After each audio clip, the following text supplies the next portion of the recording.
As of the 1st of June 1946, anybody who had a television in the United Kingdom had to pay a tax called the television license. And it's a criminal offence to try to watch a television in your home without one.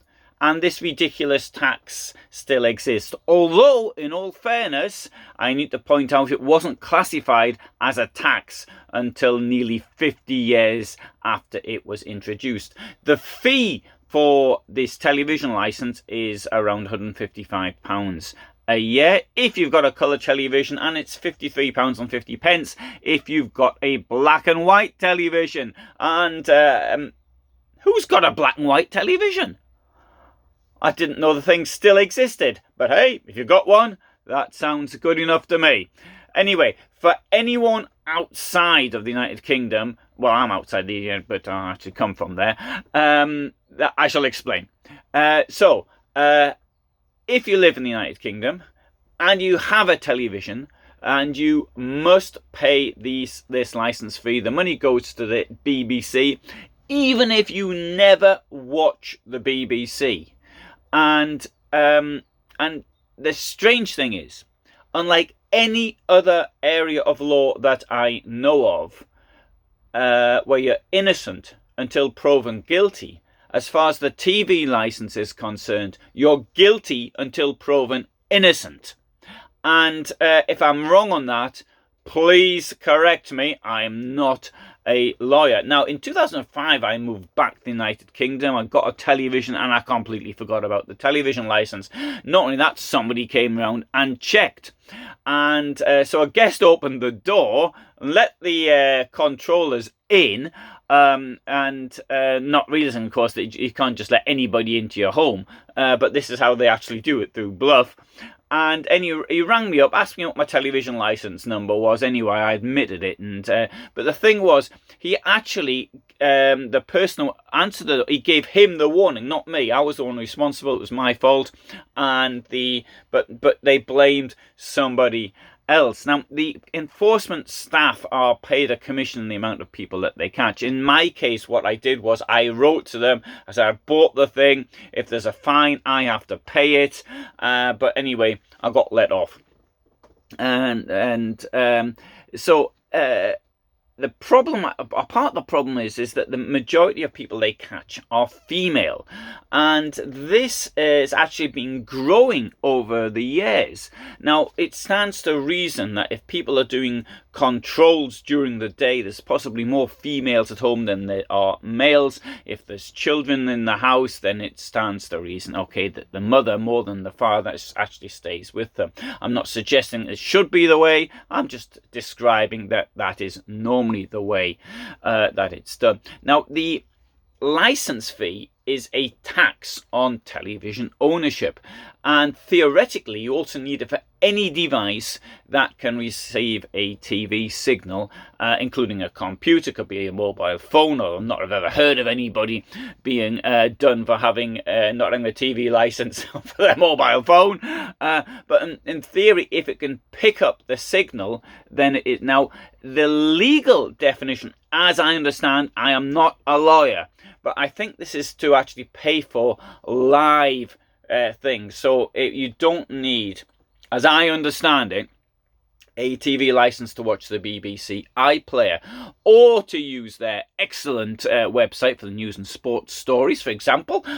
For the sport, the BBC is my first port of call. If I want to know how many goals Newcastle were beaten by the previous Saturday, then I look it up on the BBC. Now, I don't pay a penny for this, thanks to all the taxpayers who are paying the license fees. And not only that, I can also watch BBC documentaries on YouTube without payment, but there is advertising, and I think that this is the way forward. I mean, if there's advertising, I get paid from YouTube for there's advertisements on my videos on tourism, on motorhomes, on history and economics and the other things I do. So therefore, that is a logical way of doing it, and that's how every TV channel is actually paid. Oh, not except for those on subscriptions. But the things with the BBC is it's not a voluntary subscription. It's an enforced subscription if you have a TV or if you don't have a TV. Now, something like 3.5% of the license fee goes on collections, and the BBC says it has TV detector equipment.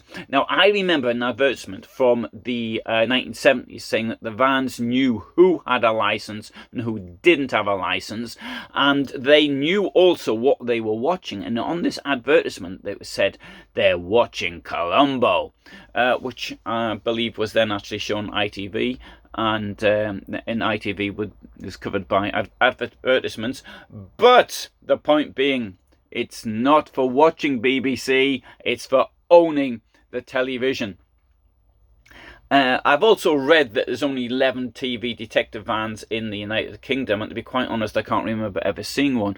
I think there's something like 340 staff who actually go around doing these checks, and if they're doing the checks during the day, when the occupant of the house might be busy with the kids or something like that, rather than relaxing in the evening when they could actually think about how to respond. Well, anyway, I have a problem. Something's explaining this ridiculous tax to foreigners who think that they can get away with it. The thing is, I looked at the average fine, which is only around 15 months of the use of the television. So if you think you're only going to get caught once every 5 years, then that is the way to do it. Now, there's somebody I met around 12 years ago. He was a dissident from the Soviet Union. He was actually exchanged for somebody, and he being in the United Kingdom, and he refused to buy the TV license, and he even he showed me his correspondence. He said he's not going to watch the BBC, but he might from time to time to check if how it's biased. And anyway, he is, as of the last time I looked, he hadn't actually been done for it.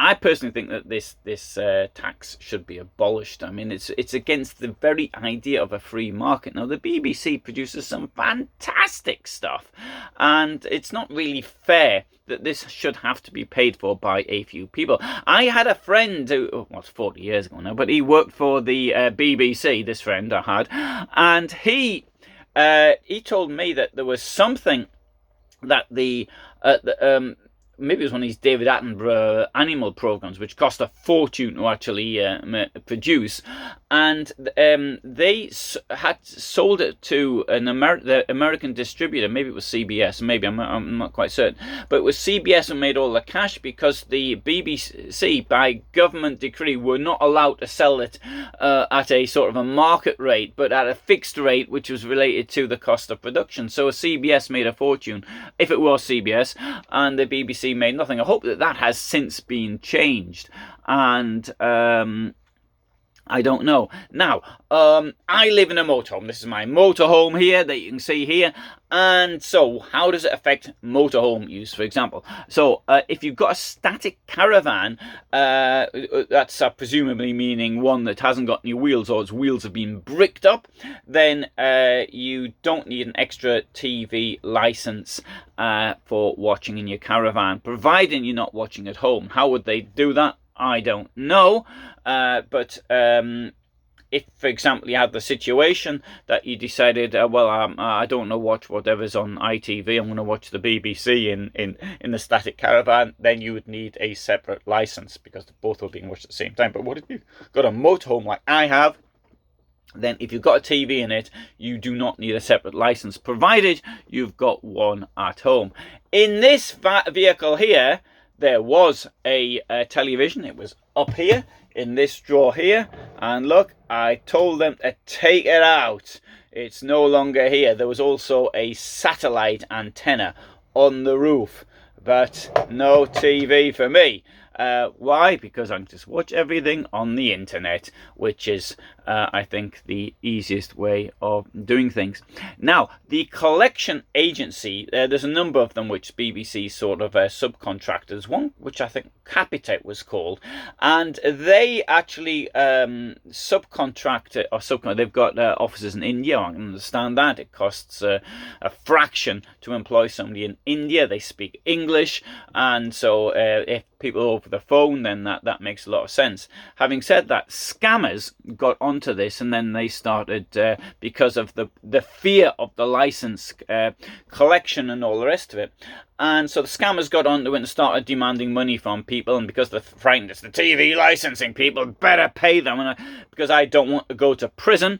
And Panorama, a BBC program, actually exposed this, and so all credit to the BBC for that one. So Capita had to close down their operation in India, or their Indian office.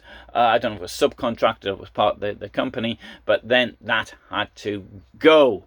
So there are a number of sites where people sort of give advice on what to do if you don't have a television license, and I'm not going to be one of them. But clearly you don't let people in your house because you don't know who they are, if they are genuine TV inspectors or not. They can get a search warrant if they believe that you may have a TV. Bear in mind, you're guilty until proven innocent, and therefore if they suspect you don't have a TV, then they suspect you do have a TV, then they can go inside. This TV detector stuff I talked about earlier, they had these vans. I think it was all a bluff, because as I understand it, in the 1970s there was no such technology that could tell you you've got a television on or not, and what you were watching. Maybe it is possible these days. Yeah, maybe. I don't know. I haven't got a clue. But anyway, the websites do give advice. Now, there are people apparently who've actually ended up in prison because of this. Obviously, it's a criminal offence not to have one. So if you get a fine, which the average fine's only about £175 or something, and if you don't pay your fines, theoretically you could end up in prison as a result of it. Anyway, good. So I don't have a TV license. I don't have a television. I genuinely don't. You can see because I do tours of my van, and but I think this is completely wrong. Sometimes I get people sending me messages because I don't like advertisements on videos. Well, in that case, what you can do is you can get YouTube Premium. It costs different amounts depending on the country you're in, but that is clearly the solution. YouTube Premium, is slightly more expensive than the television license. In its most expensive country, in the UK, I think. Do correct me if I'm wrong. I think it's about £12 in the UK, but I might be wrong. Okay, in that case, it's cheaper. It's roughly the same price. Let's say it's roughly the same price.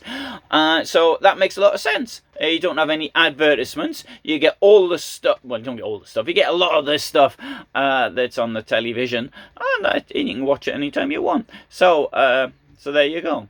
There seems to be some grey areas as well. If you have a license, you don't have a license, and so the licensing people accept the fact that you might be using a television to watch video games on or something like that, and they give you some advice. Take the antenna off your roof. You've got an antenna on the roof. It gives it away, doesn't it, rather? Or you can have it blocked off, or something along those lines. Of course, these grey areas, this equipment that can or may not be used to actually get a TV signal on it. Okay, thanks very much for watching. Not the usual sort of thing I do, but it was something just hit me this morning. I remembered it. You know what? 1st of June 1946, this was originally introduced, and today's the 1st of June. So that's possibly why I remembered it. Just thought of it. Bang, went through my mind. Thanks for watching. All the best from me.